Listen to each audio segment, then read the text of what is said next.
We're going to talk now about the series of events that happens during one complete menstrual cycle in a female. And that's going to incorporate the events we talked about previously that relate to the development of the oocyte and the development of the follicle. But it's also going to incorporate information about what's happening in the hypothalamus, what's happening in the anterior pituitary, and how the uterine lining is responding to stimulus from those regions and from the ovaries. So this is pretty darn complex. In class, we'll go over it some more, and I'm going to remind you that in our online classroom, you'll also find some information in the form of animations and tutorials to help you visualize this, because this is not easy to grasp. There's lots of multiple things going on at the same time.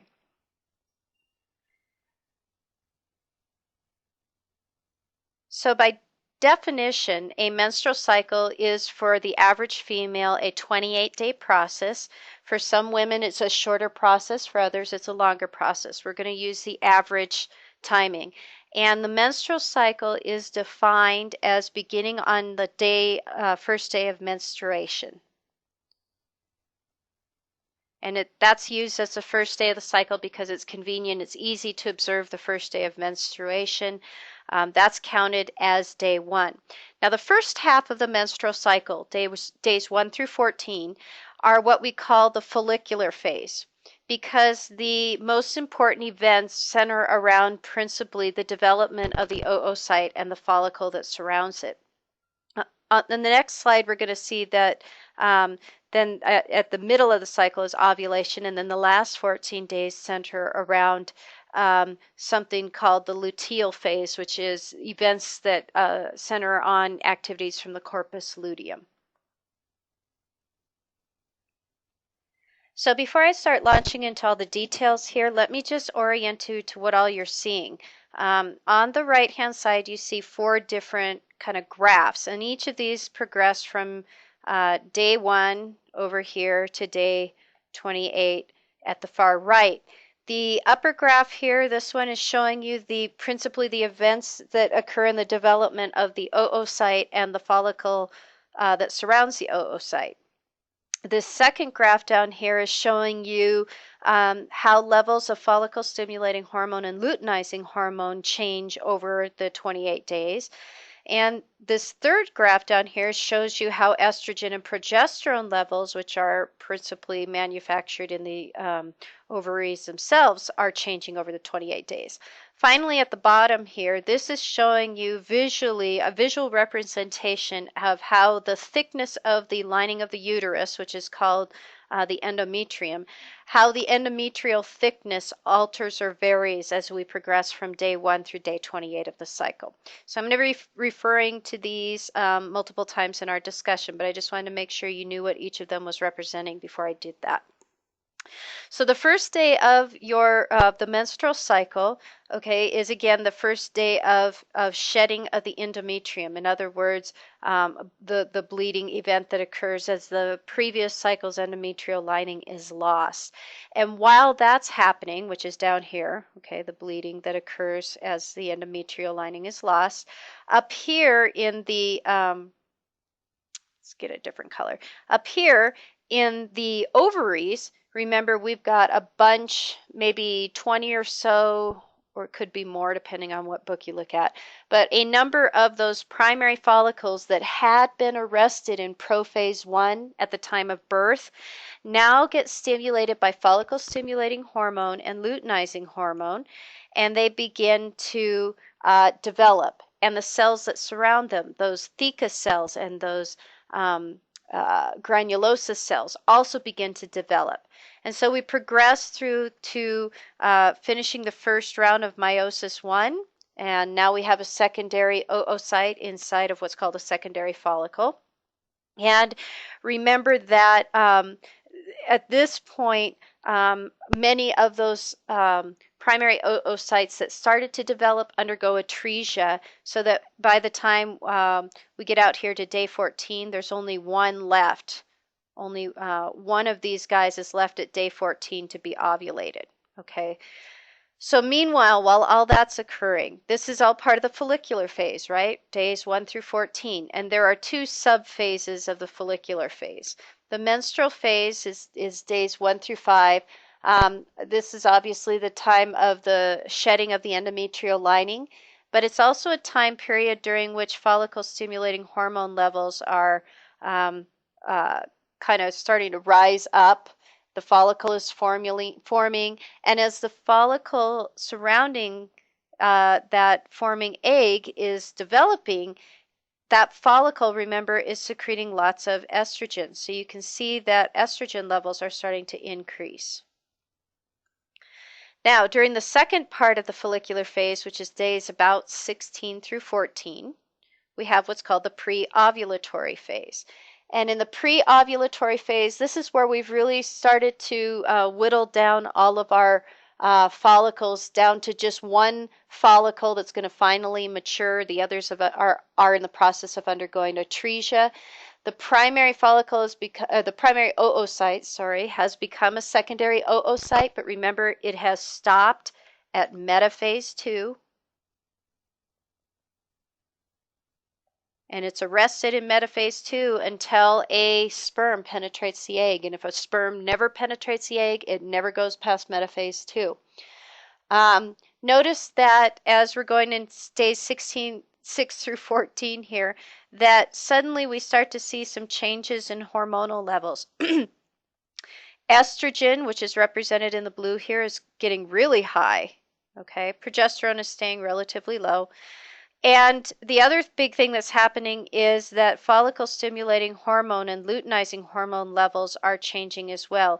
In fact, if we look here, both of these, as we get closer to day 14, both the luteinizing hormone, which is this one up here, and the follicle stimulating hormone, the lower one down here, are both having a spike. And the luteinizing spike is really high. Okay, now hang on with me here, because the reason for this is very bizarre and it's not even understood yet by researchers why this happens. But here goes. In the early parts, in the menstrual phase and, through, leading all the way up to ovulation, estrogen levels are climbing. And just like testosterone served as a negative feedback to the hypothalamus and anterior pituitary in males, estrogen levels as they climb serve as a negative feedback loop too. So the more estrogen I have during the first few days of the cycle, the less follicle stimulating hormone gets released, the less luteinizing hormone gets released. But then as we get really close to the ovulation, okay, within a couple of days of ovulation, something bizarre happens. Estrogen levels have gotten really high because of the fact that we've got a fully mature follicle here. And remember, it's the combination of events between the theca cells and the granulosa cells that make all that estrogen. So estrogen levels peak. Now you would think, oh, well, estrogen levels are really high. That means we should have no luteinizing hormone, no FSH being produced. But something funky goes on here, and researchers don't understand how this happens. They just know that it does happen. And that is that estrogen goes from being a negative feedback to the anterior pituitary, and it becomes a positive feedback. So suddenly, as estrogen levels climb, we're getting really high amounts of luteinizing hormone and follicle stimulating hormone being produced. This is just in the couple days right before ovulation. And this is why you see this big peak or spike here suddenly in follicle stimulating hormone and luteinizing hormone. Luteinizing hormone in particular gets really high. It's the luteinizing hormone that actually induces the release of the oocyte from the follicle at day 14. Okay, I'm going to say that again. It's the luteinizing hormone that principally stimulates the release of that oocyte that's arrested in metaphase 2 and gets it released from the ovary. Again, this is all because of that positive feedback loop that's happening in the couple days right before ovulation. We don't know why, or we don't know how it happens. We just know that it does happen. Okay, so now we're at day 14. Day 14 is the day of ovulation. This is the day when we physically release that secondary oocyte that is arrested in metaphase 2. It actually gets ejected from the ovary. And this is because, remember again, we have those high estrogen levels forming a positive feedback loop with the luteinizing hormone and follicle stimulating hormones. So we get these in excess. We have high estrogen levels. What happens, if you want to know really specifically, is that secondary oocyte begins to secrete collagenase, which is an enzyme that degrades the collagen in the follicle so that the egg can rupture. That secondary oocyte can rupture from the follicle. And it is released adjacent to the fimbriae, those finger-like projections of the uterine tube. And those fimbriae kind of catch the oocyte and use their cilia to sweep that oocyte into the fallopian tube, also called the uterine tube. Now, as soon as the egg has left the follicle, we're now entering into a new phase, okay? And this is the last 14 days of the cycle, which we call the post-ovulatory phase, or some books call it the luteal phase. So let's go ahead and take a look at this, because now we're centering around events happening with the corpus luteum that's developing, and also with what's happening to the endometrial lining. You'll notice that during the first 14 days of the cycle, after shedding of the endometrial lining stopped around day 5, that we had a proliferation in this phase where the thickness of the endometrial lining is increasing. And notice that it continues to increase right after ovulation. This is, again, all in preparation for accepting a egg should it be fertilized and allowing it to implant in the endometrial lining. Meanwhile, last thing here to notice, right after ovulation, notice how estrogen levels start to go down, but progesterone levels go up. Progesterone is a hormone that permits the further proliferation or thickening of the endometrial lining, and it basically keeps the uterus and the endometrial lining kind of in a quiet phase, because we want a what they call a quiet uterus for an egg that's been fertilized to implant. If the uterus is contracting at all, either having very minor contractions or just a lot of activity, a fertilized egg is less successful for implantation. So the progesterone keeps the uterus quiet and in a relaxed and accepting state to potentially permit a fertilized egg to implant. So here we are. We're at the post-ovulatory phase. Ovulations occurred. We're in days 15 through 28. It's dominated by activities of the corpus luteum. The luteal phase is days 15 through 26. This is where the corpus luteum is secreting lots and lots of both estrogen and progesterone. And the estrogen and progesterone serve a couple different functions. The estrogen principally serves as a negative feedback loop, again, to the hypothalamus and to the anterior pituitary. So around, days 12, 13, 14, it was a positive feedback loop. Now it's switched back to being a negative feedback loop again. And as long as we have estrogen around, we're not going to produce follicle stimulating hormone. We're not going to produce luteinizing hormone. And thus, we're not going to start getting more follicles developing until we find out whether or not the oocyte we just released actually gets fertilized or not. It doesn't make any sense if we fertilize this oocyte to start making new follicles for another menstrual cycle. So this luteal phase is dominated by the corpus luteum manufacturing estrogen and progesterone. The estrogen helps to inhibit FSH and LH release. The progesterone, as I said before, helps to stimulate a nice thick endometrial lining that's very quiet and accepting and ready to envelop and sustain a fertilized egg if it does get fertilized. So this is days 15 through 26. The last couple of days of the cycle, the corpus luteum begins to deteriorate if no fertilization has occurred. Okay, I'm going to say that again. If no fertilization has occurred, the corpus luteum begins to kind of disintegrate, and it becomes what's called the corpus albicans, which means white body instead of yellow body. Of course, if I'm starting to degenerate, that means I'm not going to be producing as much estrogen and progesterone.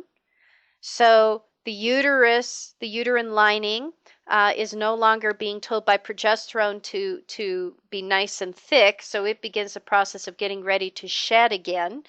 And the estrogen levels, since they're dropping off, are going to now permit FSH and LH to be released again, and you can see them starting to climb again right here.